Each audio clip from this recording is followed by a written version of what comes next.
Nothing can be more frustrating when you sit down to watch one of your favorite programs on Paramount Plus and you run into issues streaming it.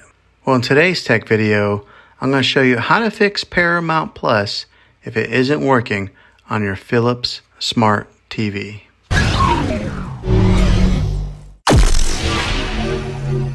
I'm going to show you a few really simple ways to try and solve your problem and get it back up and running again. The first one is probably the easiest one to try, and that's to unplug your TV from the wall outlet and wait 60 seconds.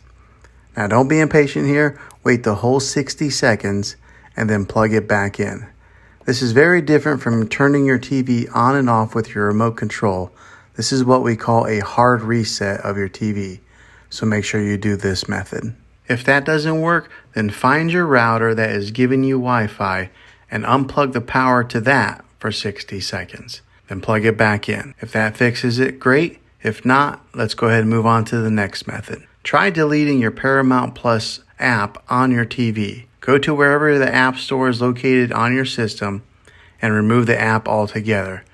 Then reinstall the Paramount Plus app again. After you reinstall it, you might have to log back in with all your credentials, but hopefully this will work. If this doesn't work, then I recommend buying an affordable Roku stick or Amazon Fire Stick. Plug that into your TV and use that as your main streaming player, and you'll be able to access Paramount Plus that way. I'll put links in the description down below of where you can get one. Well, hopefully this video was helpful to you. If it was, throw a thumbs up on it and go ahead and subscribe to my channel. I make tech videos all the time, and I would love to have you back in the next one. Take care.